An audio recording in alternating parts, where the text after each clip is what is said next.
വിശദമായ റിപ്പോർട്ടിലേക്ക്. Law academy പ്രിൻസിപ്പലിന്റെ രാജി ആവശ്യത്തിൽ തെറ്റില്ലെന്ന് സി പി ഐ സംസ്ഥാന സെക്രട്ടറി കാനം രാജേന്ദ്രൻ. മാനേജ്മെന്റുകൾ തെറ്റിതിരുത്താൻ തയ്യാറാകണം. പട്ടികവർഗ കമ്മീഷനിൽ വിദ്യാർത്ഥികൾ നൽകിയ പരാതിയിൽ കേസെടുക്കണമെന്നും കാനം രാജേന്ദ്രൻ. എല്ലാ വിദ്യാർത്ഥി സംഘടനകൾക്കും അവർ സമരം നടത്തുമ്പോൾ അവർക്ക് ഡിമാൻഡ് ഉണ്ടാകും. ആ ഡിമാൻഡാണ് അവർ മുന്നോട്ട് വെച്ചിരിക്കുന്നത്. അതിൽ തെറ്റൊന്നുമില്ല. അത് ചർച്ച ചെയ്ത് പരിഹരിക്കണം എന്നാണ് പറഞ്ഞത്. ഈ അക്കാദമി ഭൂമി കയ്യേറിയതുമായി ബന്ധപ്പെട്ട് ചില വിവാദങ്ങൾ വരുന്നു. അതിനകത്ത് എന്താണ് അഭിപ്രായം? അത് പരിശോധിക്കണം. സാധാരണ ഈ 13-ാം തീയതി പരീക്ഷ പോലും യൂണിവേഴ്സിറ്റി പ്രഖ്യാപിച്ചിട്ടുണ്ട്. 9ാം സെമസ്റ്റർ പരീക്ഷ. അത് ഇവിടുത്തെ വിദ്യാർത്ഥികളുടെ അറ്റൻഡൻസ്, ഇന്റർണൽ മാർക്ക് ഉൾപ്പെടെയുള്ള കാര്യങ്ങളെ ബാധിക്കുന്നതാണ്. സർക്കാർ ഇത് സർക്കാർ ഈ വിഷയത്തെ സംബന്ധിച്ചിടത്തോളം പരിശോധിക്കുമ്പോൾ അതിൻ്റെ എല്ലാ വശങ്ങളും പരിശോധിക്കും. യൂണിവേഴ്സിറ്റി സിൻഡിക്കേറ്റ് ഈ കാര്യത്തെക്കുറിച്ച് പരിശോധിക്കുന്നു. അതിൻ്റെ റിപ്പോർട്ട് കിട്ടുന്ന ആ യൂണിവേഴ്സിറ്റി സിൻഡിക്കേറ്റിന് ലഭിക്കുന്നേ ഉള്ളൂ. അവരാണല്ലോ പരീക്ഷ തീയതി തീരുമാനിക്കേണ്ടത്. അപ്പോൾ സ്വാഭാവികമായിട്ടും ആ പ്രശ്നങ്ങളെല്ലാം ബന്ധപ്പെട്ട കേന്ദ്രങ്ങൾ ആലോചിക്കുകയും അവയ്ക്ക് പരിഹാരം ഉണ്ടാക്കുകയും ചെയ്യും. പ്രശ്നം എന്താണെന്ന് വെച്ചാൽ ഇപ്പോൾ വിദ്യാർത്ഥികൾ പ്രിൻസിപ്പാളിനെതിരായി സമരം ചെയ്തു. അവർക്ക് തിരികെ കയറുമ്പോൾ പകപോക്കൽ നടപടികൾ ഉണ്ടാകുമെന്ന് ഇവർ ഭയക്കുന്നതിനെ തെറ്റു പറയാൻ പറ്റില്ല. പ്രിൻസിപ്പൽ അങ്ങനെ ചിന്തിച്ചാൽ പിന്നെ ഈ രാജ്യത്ത് ഒരു സമരവും നടക്കത്തില്ല. സമരങ്ങളുടെ എല്ലാം ചരിത്രം ഇതുപോലെയാണ്. ആ സമരം ഒത്തുതീർക്കുമ്പോൾ സ്വാഭാവികമായും മുൻപുണ്ടായിരുന്ന സ്ഥിതി പുനഃസ്ഥാപിച്ചുകൊണ്ട് സമരങ്ങൾ അവസാനിക്കൂ. അതിന് മാത്രമേ ഞങ്ങളൊക്കെ പിന്തുണയുള്ളൂ. ഉൾപ്പെടെ പറയുന്നത് പ്രിൻസിപ്പാൾ രാജിവെക്കണം എന്നുള്ളതാണ്. അവർക്കത് പറയാനുള്ള സ്വാതന്ത്ര്യമുണ്ട്. അവരത് അവകാശപ്പെടുന്നു. വിദ്യാർത്ഥി സമരത്തിൽ വിദ്യാർത്ഥി സംഘടന ഉയർത്തുന്ന ആ ആവശ്യങ്ങളെ സംബന്ധിച്ച് മാനേജ്മെന്റും അതുപോലെ തന്നെ വിദ്യാർത്ഥി സംഘടനാ നേതൃത്വവുമായി ചർച്ച ചെയ്ത് അതിനെ സംബന്ധിച്ചൊരു തീരുമാനം ഉണ്ടാകട്ടെ. അതിനു മുമ്പ് ഇങ്ങനെ വേണം എന്നൊന്നും പറയുന്നത് ശരിയല്ല. ഈ കോളേജ് ഉൾപ്പെടുന്ന 12 ഏക്കർ സ്ഥലം സർക്കാർ ഭൂമിയാണ്. അപ്പോൾ അത് അങ്ങയുടെ പാർട്ടി ഭരിക്കുന്ന റവന്യൂ വകുപ്പാണ് കൈകാര്യം ചെയ്തത്. അപ്പോൾ ഈ സ്ഥലം സർക്കാർ ഏറ്റെടുക്കണമെന്നൊരു ആവശ്യം മുമ്പോട്ട് വന്നാൽ അതിനോട് പാർട്ടിയുടെ നിലപാട്? ഇതിപ്പോൾ റവന്യൂ വകുപ്പ് കൈകാര്യം ചെയ്യുന്ന ഭൂമിയല്ല.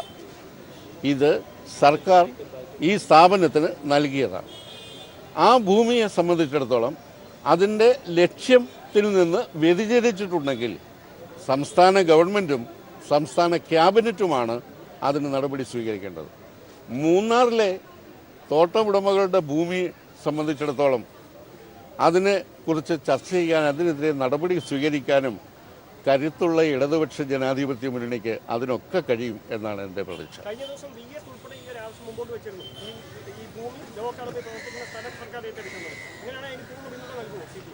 പിന്തുണയല്ലല്ലോ, ഗവൺമെൻറ്റാണല്ലോ തീരുമാനിക്കേണ്ടത്. ഞാനും VS അല്ലല്ലോ, ഗവൺമെൻറ്റാണ് അതിന് ഉചിതമായ തീരുമാനമെടുക്കേണ്ടത്. അത് പർപ്പസ് ഡൈവേർട്ട് ചെയ്തിട്ടുണ്ട് എങ്കിൽ അതിനെ സംബന്ധിച്ചിടത്തോളം ഗവൺമെൻറ് തീരുമാനിക്കാം. RSSകാർ തട്ടിക്കൊണ്ടുപോയി കൊലപ്പെടുത്താൻ ശ്രമിച്ചതായി RSS പ്രവർത്തകന്റെ വെളിപ്പെടുത്തൽ. RSSന്റെ പ്രവർത്തന ശൈലിയിൽ വന്ന മാറ്റത്തെ വിമർശിച്ചതിലും വധക്കേസുകളിൽ ഒറ്റിക്കൊടുത്തുവെന്ന് ആരോപിച്ചുമായിരുന്നു കൊലപ്പെടുത്താൻ ശ്രമിച്ചത് എന്ന് വിഷ്ണു. CPIM കണ്ണൂർ ജില്ലാ സെക്രട്ടറി P ജയരാജനാണ് തന്റെ മരണത്തിന് ഉത്തരവാദി എന്ന രീതിയിൽ നിർബന്ധിച്ച് ആത്മഹത്യാക്കുറിപ്പ് എഴുതിപ്പിച്ചുവെന്നും വിഷ്ണു മുഖ്യമന്ത്രിക്ക് നൽകിയ പരാതിയിൽ പറയുന്നു. തിരുവനന്തപുരം കരകുളം മണ്ഡലത്തിലെ ശാരീരിക് ശിക്ഷക് പ്രമുഖായിരുന്നു വിഷ്ണു. ഡിസംബർ 15 മുതൽ ജനുവരി 22 വരെ തന്നെ തടങ്കലിൽ പാർപ്പിച്ച് ക്രൂരമായി മർദ്ദിച്ചുവെന്ന് വിഷ്ണു പറഞ്ഞു. RSS സഹപ്രാന്ത പ്രചാരക് സുദർശൻ, ഹിന്ദു ഐക്യവേദി സംഘടനാ സെക്രട്ടറി C ബാബു എന്നിവർ നേരിട്ടും അഖില ഭാരതീയ കാര്യകാരി സദസ്യൻ സേതുമാധവൻ, പ്രാന്ത കാര്യവാഹക് ഗോപാലൻകുട്ടി മാസ്റ്റർ എന്നിവർ രഹസ്യമായും തന്നെ തട്ടിക്കൊണ്ടുപോയി കൊലപ്പെടുത്താനുള്ള നീക്കത്തിന് ചുക്കാൻ പിടിച്ചു. BJPയുടെ നിയോജകമണ്ഡലം ജനറൽ സെക്രട്ടറി സജുവിൻ്റെ നേതൃത്വത്തിൽ ഒരു 5 പേര് എനിക്ക് കണ്ടറിയാം, ബാക്കിയുള്ളൊരു പേരാണ് ഇവിടെ. അവരെല്ലാം കൂടെ ചെന്നിട്ട് വളഞ്ഞ് ഇങ്ങനെ താത്തു വെച്ചിട്ട് മുതുലും നെഞ്ചത്തൊക്കെ ആയിട്ട് ഒരു 3-4 മണിക്കൂർ ഇടിക്കുകയുണ്ടായിരുന്നു.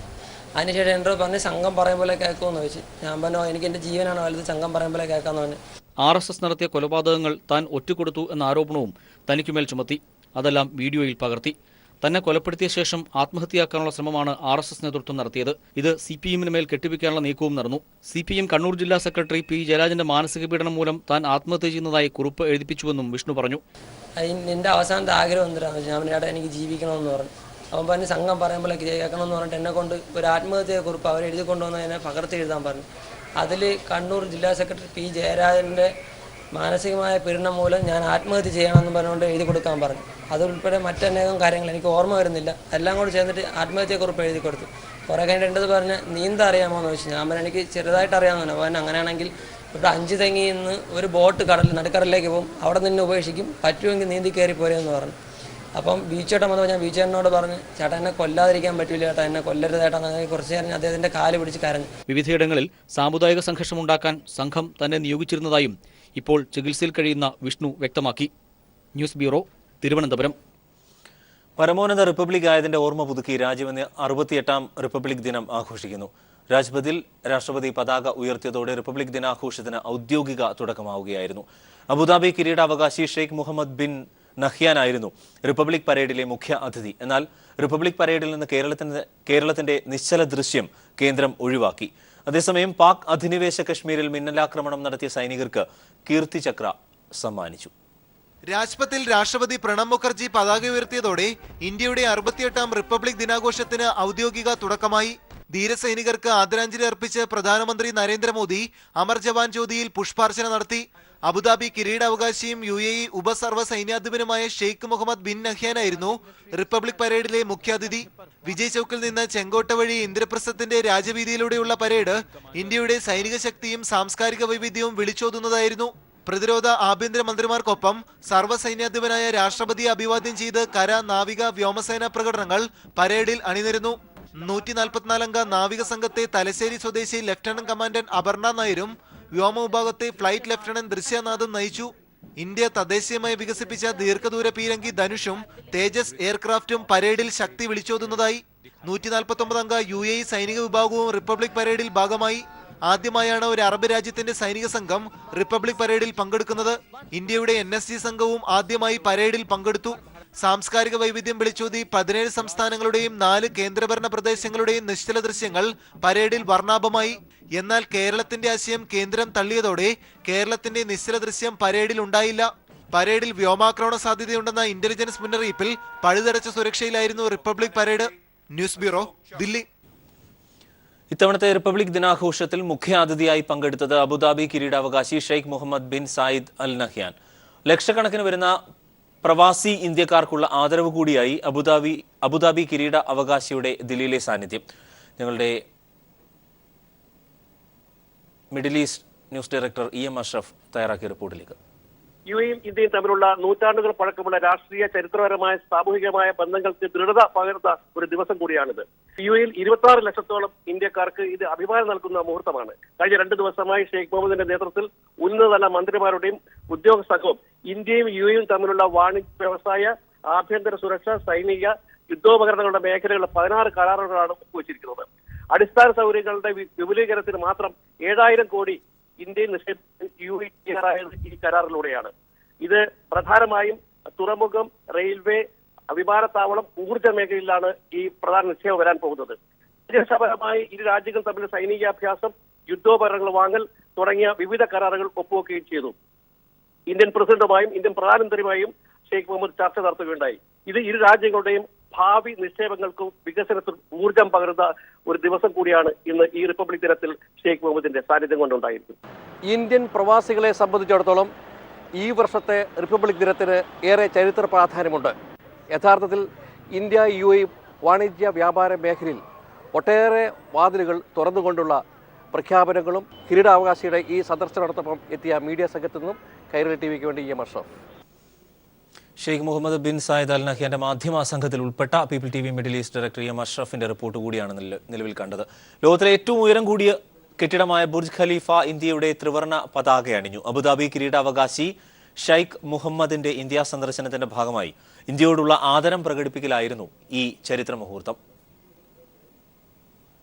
ഇന്ത്യയും UAEയും തമ്മിലുള്ള ഊഷ്മളമായ ബന്ധത്തിന്റെ പ്രതീകമായി ബുർജ് ഖലീഫ ത്രിവർണ്ണമണിഞ്ഞു. അബുദാബി കിരീടാവകാശിയും UAE സായുധ സേന ഡെപ്യൂട്ടി സുപ്രീം കമാൻഡറുമായ Sheikh Mohammed bin Zayed Al നഹ്യാന്റെ ഇന്ത്യ സന്ദർശനത്തിന്റെ ഭാഗമായി കൂടിയായിരുന്നു ഇത്.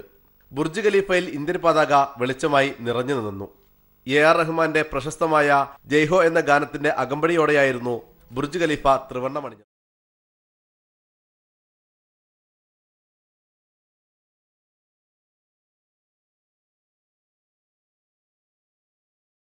They have agreed to lit the Burj Khalifa in the national tricolor. This is for the first time, and I think it's a very historic occasion to mark the visit of His Highness Sheikh Mohammed bin Zayed Al Nahyan the Crown Prince of Abu Dhabi and the Deputy Supreme Commander of the UAE Armed Forces. His historic visit to India as our honored guest for the Republic Day symbolizes that the tallest tower in the world is lit in national tricolor. That India and UAE bilateral relations are going to scale new heights in a way. പതിനായിരക്കണക്കിന് ഇന്ത്യക്കാർ ഈ ചരിത്ര മുഹൂർത്തത്തിന് സാക്ഷികളായി. ഇന്ത്യക്ക് ലഭിച്ച വലിയ ആദരമായിരുന്നു ഇത്. UAE ലക്ഷക്കണക്കിന് വരുന്ന ഇന്ത്യൻ സമൂഹം അഭിമാനത്തോടെയാണ് UAE ഭരണകൂടത്തിന്റെ ഈ ആദരവിനെ ഏറ്റുവാങ്ങിയത്. റിപ്പബ്ലിക് ദിനത്തിലും ബുർജ് ഖലീഫയിൽ ത്രിവർണ്ണ പതാക തെളിയും. അബുദാബി കിരീടാവകാശി ഷെയ്ഖ് മുഹമ്മദിന്റെ ഇന്ത്യ സന്ദർശനത്തോടുള്ള ആദരസൂചകമായാണ് ലോകത്തിലെ ഏറ്റവും വലിയ കെട്ടിടമായ ബുർജ് ഖലീഫ ത്രിവർണ്ണമണിഞ്ഞത്. ബുർജ് ഖലീഫയിൽ നിന്ന് ക്യാമറമാൻ ഡേഞ്ചസിനൊപ്പം ടി ജമാലുദ്ദീൻ. സംസ്ഥാനത്തും വിപുലമായാണ് 68ാമത് റിപ്പബ്ലിക് ദിനം ആഘോഷിച്ചത്. സംസ്ഥാനത്തെ വരൾച്ചാ സാഹചര്യം കണക്കിലെടുത്ത് കൃഷിയും ജലവും സംരക്ഷിക്കണമെന്ന് governor justice P Sathasivam republic ദിന സന്ദേശത്തിൽ ഓർമ്മിപ്പിച്ചു. വർണ്ണാഭമായ മാർച്ച് പാസ്റ്റ് ആഘോഷങ്ങളുടെ മോടി കൂട്ടി. മറ്റ് ജില്ലകളിൽ മന്ത്രിമാർ ദേശീയ പതാക ഉയർത്തി. തിരുവനന്തപുരം സെൻട്രൽ സ്റ്റേഡിയത്തിൽ ഗവർണർ ജസ്റ്റിസ് പി സദാശിവം ദേശീയ പതാക ഉയർത്തിയതോടെയാണ് സംസ്ഥാനത്ത് 68ാമത് റിപ്പബ്ലിക് ദിന ആഘോഷ പരിപാടികൾക്ക് തുടക്കമായത്. സംസ്ഥാനത്തെ വരൾച്ചാ സാഹചര്യം കണക്കിലെടുത്ത് കൃഷിയും ജലവും സംരക്ഷിക്കണമെന്ന് ഗവർണർ പി സദാശിവം റിപ്പബ്ലിക് ദിന സന്ദേശത്തിൽ ഓർമ്മിപ്പിച്ചു. ഇതിലെ സ്ഥിരതയാണ് വലിയ വെല്ലുവിളിയെന്നും ഗവർണർ പറഞ്ഞു. Haritha Keralam attains a great relevance as a mission for sustainable development and organic farming to enhance paddy and vegetable production. This rejuvenation package for agriculture is very significant, especially in the context of all districts in Kerala being drought affected.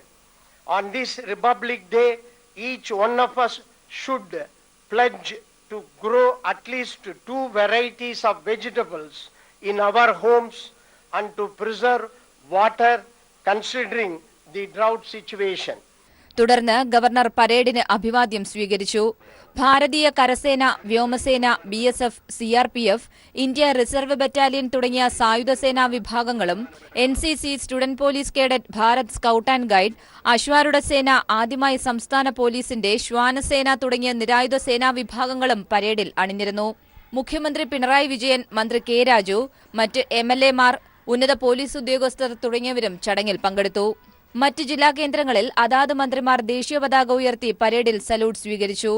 കൊല്ലത്ത് ഭക്ഷ്യമന്ത്രി P Thilothaman, പത്തനംതിട്ടയിൽ കടകംപള്ളി സുരേന്ദ്രൻ, ആലപ്പുഴയിൽ Mathew T Thomas, കോട്ടയത്ത് G Sudhakaran, ഇടുക്കിയിൽ MM മണി, എറണാകുളത്ത് TM Thomas Isaac, തൃശൂരിൽ Ramachandran Kadannappally, Kozhikode VS Sunilkumar, Palakkad AK ബാലൻ, മലപ്പുറത്ത് മന്ത്രി TP Ramakrishnan, Kasaragod E Chandrasekharan, കണ്ണൂരിൽ മന്ത്രി AK ശശീന്ദ്രൻ, വയനാട് മന്ത്രി KT ജലീൽ എന്നിവരാണ് ദേശീയ പതാക ഉയർത്തിയത്.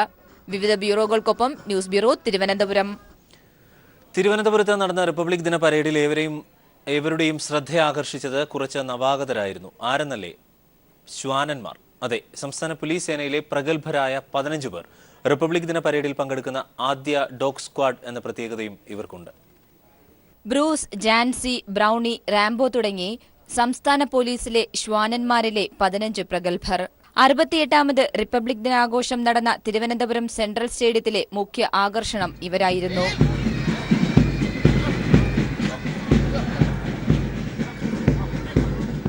സംസ്ഥാനത്തെ പോലീസ് സേനയിൽ മിടുക്കരായ ശ്വാനന്മാരുണ്ടെങ്കിലും ആദ്യമായാണ് ഇവർ റിപ്പബ്ലിക് ദിന പരേഡിൽ അണിനിരക്കുന്നത്. 11 ലാബ്രഡോർ, 3 ഡോബർമാൻമാർ, 1 ഗോൾഡൻ റിട്രീവർ എന്നിവരാണ് സേനയിൽ അണിനിരന്ന് അച്ചടക്കത്തോടെ മാർച്ച് പാസിൽ പങ്കെടുത്തത്.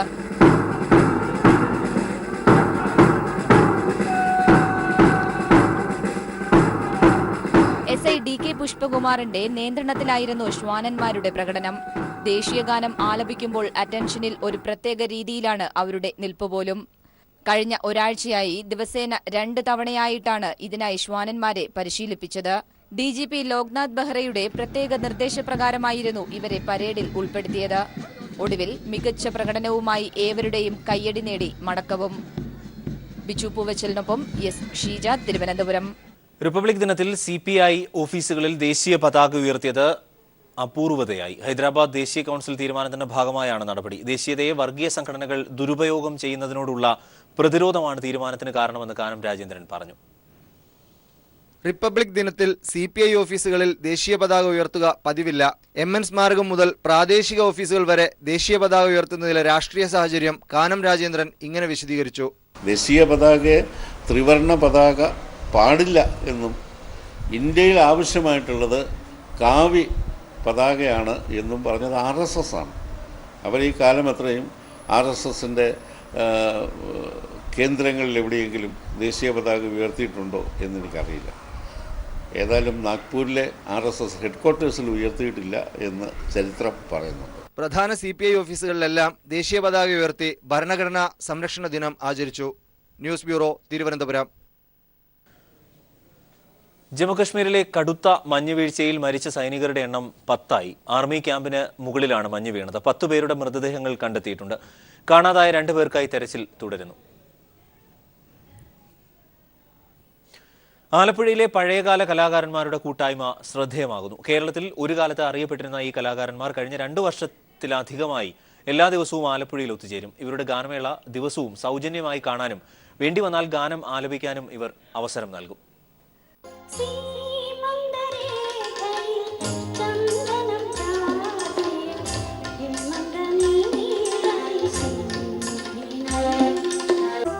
ആലപ്പുഴ സക്രിയ ബസാറിന് സമീപമുള്ള ഒരു ഹാളിലാണ് എല്ലാ ദിവസവും വൈകിട്ട് 7 മണി മുതൽ 10 മണി വരെ കലാസ്വാദകരുടെ ഈ കൂട്ടായ്മ നടക്കുന്നത്. റിട്ടയർഡ് ന്യായാധിപന്മാർ, IPSകാർ തുടങ്ങി സമൂഹത്തിലെ എല്ലാ മേഖലയിലുള്ളവരും ഇവിടെ ഒരുപോലെ ഒഴുകിയെത്തുന്നു. ഇതിനിടയിൽ പാട്ട് പാടേണ്ടവർക്ക് സംഗതികളൊന്നുമില്ലെങ്കിൽ തന്നെയും പാട്ടുകൾ പാടാം.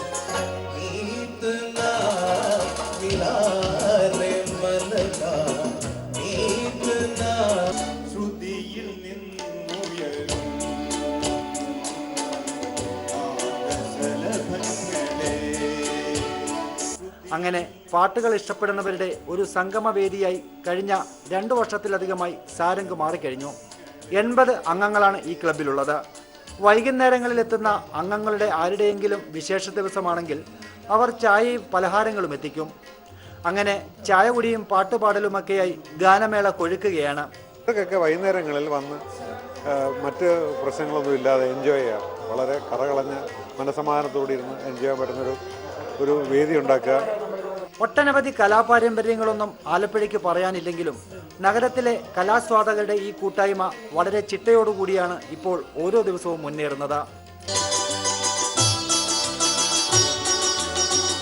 Shajahan, news bureau, Alappuzha. കശുവണ്ടി സമരത്തിൽ പ്രശ്നങ്ങൾ പഠിക്കാൻ പ്രത്യേക സമിതിയെ നിയോഗിക്കാമെന്ന് മുഖ്യമന്ത്രി പിണറായി വിജയൻ. അടച്ചിട്ട കശുവണ്ടി ഫാക്ടറികൾ തുറക്കാനായി തിരുവനന്തപുരത്ത് വിളിച്ചു ചേർത്ത യോഗത്തിൽ സംസാരിക്കുകയായിരുന്നു മുഖ്യമന്ത്രി. യോഗത്തിൽ ഉടമകളോട് ഫാക്ടറി തുറക്കാൻ ആവശ്യപ്പെട്ടു. എന്നാൽ അടച്ചിട്ട ഫാക്ടറികൾ തുറക്കില്ല എന്ന ഉടമകൾ. സമരം തുടരുമെന്നാണ് തൊഴിലാളികളുടെ നിലപാട്. വിവരങ്ങളുമായി S. ജീവൻകുമാർ തിരുവനന്തപുരത്ത് നിന്ന് ചേരുന്നു. ജീവൻ, എന്താണ് ഈ കശുവണ്ടി സമരത്തിൽ നിലവിലെ സ്ഥിതി? അരുൺ, കഴിഞ്ഞ 40 ദിവസത്തിലേറെയായി തുടരുന്ന കശുവണ്ടി സമരം തൊഴിലാളികൾ നടത്തുന്ന ഫാക്ടറികൾക്ക് മുന്നിൽ നടത്തുന്ന സമരങ്ങളുടെ പശ്ചാത്തലത്തിലാണ് ഇപ്പോൾ മുഖ്യമന്ത്രി തന്നെ നേരിട്ട് ഇന്ന് യോഗം വിളിച്ചത്. നേരത്തെ കശുവണ്ടിയുടെ ചുമതലയുണ്ടായിരുന്ന മന്ത്രി മേഴ്സിക്കുട്ടിയമ്മ നിരവധി തവണ ഉടമസ്ഥരും ഒപ്പം തൊഴിലാളി സംഘടനകളുമായി ചർച്ച നടത്തിയിരുന്നു. ആ ചർച്ചയിൽ തീരുമാനമുണ്ടാവാത്തതിനെ തുടർന്നാണ് ഇപ്പോൾ മുഖ്യമന്ത്രി തന്നെ ഇന്ന് നേരിട്ട് ചർച്ച വിളിച്ചത്. ഇന്ന് യോഗം ആരംഭിക്കുന്ന ഘട്ടത്തിൽ തന്നെ പ്രധാനമായും ആദ്യഘട്ടങ്ങളിലെല്ലാം സമരത്തിൽ ചർച്ചകളിൽ പങ്കെടുക്കാതിരുന്ന വിജയലക്ഷ്മി കാഷ്യൂ ഓണേഴ്സ് ഇന്നത്തെ ചർച്ചയിൽ പങ്കെടുത്തു എന്നതാണ് പ്രധാനപ്പെട്ട ഒരു കാര്യം. അവർ ഇന്ന് സമരത്തിൽ പങ്കെടുത്ത ഘട്ടത്തിൽ തന്നെ മുഖ്യമന്ത്രി പ്രധാനമായും ഒരു നിർദ്ദേശം മുൻപോട്ട് വെച്ചു. നിങ്ങൾ ഉന്നയിക്കുന്ന പ്രശ്നങ്ങൾ പഠിക്കുക എന്ന ഒരു സമിതി വേണമെന്നതാണ് നിങ്ങളുടെ പ്രധാനപ്പെട്ട ആവശ്യം. ആ ആവശ്യം സർക്കാർ അനുഭാവപൂർവ്വം പരിഗണിക്കാം. പക്ഷേ ഏത് തരത്തിലുള്ള ചർച്ച നടക്കണമെങ്കിൽ പോലും ആദ്യം നിങ്ങൾ ഫാക്ടറി തുറക്കുക, അതിനുശേഷം മാത്രം ബാക്കി കാര്യങ്ങൾ നമുക്ക് ആലോചിക്കാം എന്ന് മുഖ്യമന്ത്രി പറഞ്ഞു. ഇതേ തുടർന്ന് മുതലാളിമാർ മറ്റ് തീരുമാനങ്ങളൊന്നും അറിയിക്കാതെ യോഗത്തിൽ നിന്ന് പോവുകയാണ് ഉണ്ടായത്. അവർ 2 ദിവസത്തിനകം മുഖ്യമന്ത്രിയുടെ ഓഫീസിന് തീരുമാനം അറിയിക്കാം എന്ന് വാക്കാൽ മറുപടി നൽകിയതിനു ശേഷമാണ് മുതലാളിമാരുടെ സംഘടനാ പ്രതിനിധികൾ പോയത്. അതിനുശേഷം നമ്മൾ തൊഴിലാളി സംഘടനാ നേതാക്കന്മാരുമായി ഈ കാര്യം സംസാരിച്ചു. CITU കാഷ്യൂ വർക്കേഴ്സ് സെന്ററിന്റെ സംസ്ഥാന ജനറൽ സെക്രട്ടറിയായ ഇ കാസിം വളരെ രൂക്ഷമായ സമരമായിരിക്കും ഇപ്പോൾ ഇനി വരാൻ പോകുന്നത് എന്ന് മുതലാളിമാർക്ക് മുന്നറിയിപ്പ് നൽകി. പ്രത്യേകിച്ച് ഇപ്പോൾ ഫാക്ടറികൾക്ക് മുന്നിൽ നടക്കുന്ന സമരം അനുഭാവപൂർവ്വം തീർക്കാൻ മുതലാളിമാർ തയ്യാറാവുന്നില്ല എങ്കിൽ ഇത് ഹെഡ്ക്വാർട്ടേഴ്സിന് മുന്നിലേക്ക് വ്യാപിപ്പിക്കും. അത് പ്രധാനമായും അത് വലിയ രൂക്ഷമായ പ്രക്ഷോഭത്തിലേക്കായിരിക്കും CITU പോകാൻ പോകുന്നത് എന്ന് ചാസി മുന്നറിയിപ്പ് നൽകി. അതിനുശേഷം ഇപ്പോൾ മന്ത്രി മേഴ്സിക്കുട്ടിയമ്മ കൈരളി പീപ്പിളിനോട് ഇപ്പോൾ പ്രതികരിച്ചിട്ടുണ്ട്. ഈ കാര്യത്തിൽ തൊഴിലാളികളുടെ പക്ഷത്ത് നിന്നുകൊണ്ടുള്ള ഒരു തീരുമാനമായിരിക്കും ഈ കാര്യത്തിൽ ഗവൺമെന്റ് എടുക്കുക. മുതലാളിമാർ പറയുന്ന കാര്യങ്ങൾ അനുഭാവപൂർവ്വം സർക്കാർ പരിഗണിക്കാമെന്ന് പറഞ്ഞിട്ടുണ്ട്. പക്ഷേ ഫാക്ടറികൾ തുറക്കുക എന്ന ഒരു നിബന്ധന സർക്കാർ മുന്നോട്ട് വെക്കുന്നുണ്ട്. അത് മുതലാളിമാർ അംഗീകരിക്കാതെ മറ്റ് വഴിയില്ല എന്നതാണ് മേഴ്സിക്കുട്ടിയമ്മ, മന്ത്രി മേഴ്സിക്കുട്ടിയമ്മയും അല്പസമയങ്ങൾക്ക് മുമ്പ് കൈരളി പീപ്പിൾ TVയോട് പ്രതികരിച്ചത്. അരുൺ, എന്തായാലും തൊഴിലാളികളും മുതലാളിമാരും ഇന്ന് നടന്ന ചർച്ചയിൽ തീരുമാനമാവാതെയാണ് ഇന്നത്തെ ചർച്ച പിരിഞ്ഞത്. സമരം തുടരുമെന്ന് തൊഴിലാളികൾ വ്യക്തമാക്കുകയും ചെയ്തിരിക്കുന്നു. അരുൺ.